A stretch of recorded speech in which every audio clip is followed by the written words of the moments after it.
Hi, I can't believe that we're already in April or almost to the end of April. Where has the time gone this year already?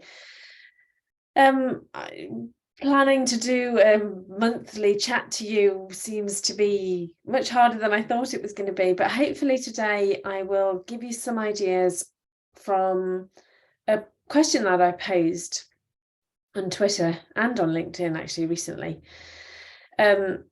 The question was, what's the biggest barrier to being able to do what you do? And not surprisingly, most of you said either time or budget.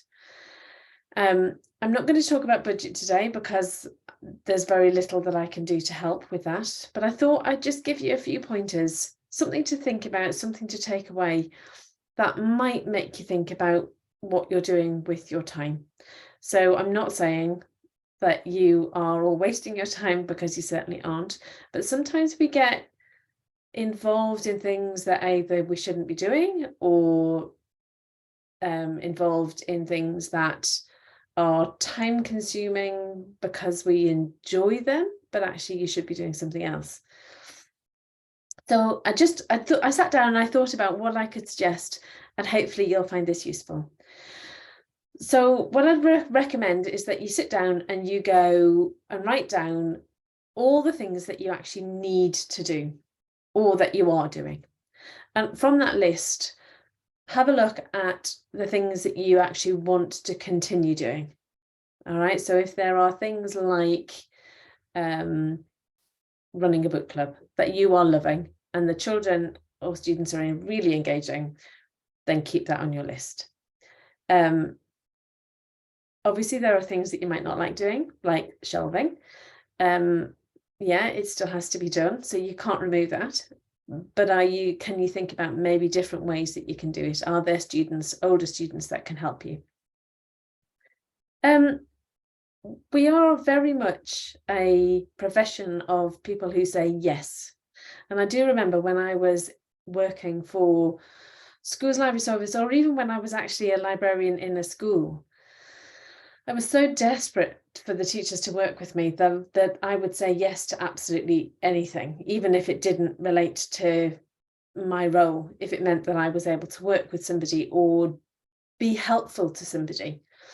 And I think as you get busier, you need to start looking at what you're doing and why you're doing it. So that yes person has to be reined back in. If your list of jobs is big enough, then you need to be able to decide whether you think that the thing you're being asked to do is actually relevant to your role.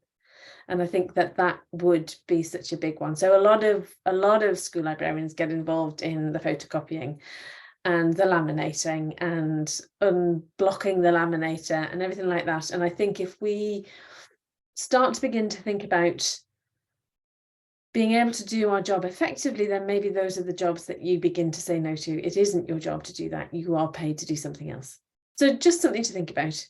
Is everything that you're doing absolutely necessary? And are you saying yes to the things that are important, or just saying yes to the things that you think will help improve your standing in the school? I don't know. Remember that you are usually your own time manager. So really being able to focus and think about what it is that you're planning to do and how you're going to get around to doing it is important. Is there somebody that you could buddy up with that could keep you accountable for what you're doing? Not in a structured way, just in a friendly way. I know I have an accountability buddy for my business membership. And I find that telling somebody once a week that actually this is what I'm going to achieve makes me accountable.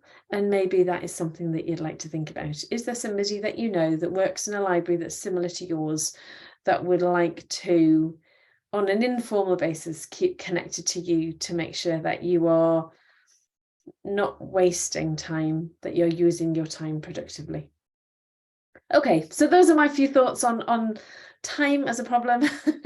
I'm sure that you have lots to say about it. So if you are listening to this and you'd like to say, well, Elizabeth, that's a load of rubbish, because tell me why. Okay, so there'll be the opportunity for you to comment in the notes below. I just wanted to quickly say that there are a few things coming up which I'm quite excited about. The Library Lowdown is a Twitter Spaces chat that runs on a Thursday evening from 7 till 7:30. Really informal. We just talk about the week that we had. We tell each other what we've had for tea and what we're planning for the next week. So we were excited. This is Deborah Perrin and I were really excited that we had 12 librarians on talking to us this week. So the numbers are slowly growing, which is really exciting. So come along and listen in and see what you think. My next training session is on the 9th of May, which is using fossil outside of an inquiry. So a lot of librarians talk about the fact that, you know, they like fossil, but they're never going to get the chance to use it. This session is about, you've been invited to work with a teacher on some kind of research skills. I'm going to show you how you can use fossil in order to engage them further, that they can see that there's something more that you can offer. Check it out on my website, but again, the link will be below. And we're planning our next podcast, which you might be interested in looking out for. We're going to be talking about resources for school librarians, mainly in secondary schools this time. And it's about, we're going to be looking at Bedrock, EDI, something I'm going to have to learn about, Masolit, and more. We will be bringing in somebody to talk about the free resources that school libraries can use. I hope that gives you something to think about. As always, please contact me if you fancy chat or you'd like to learn more about what I do. I hope you have a lovely weekend.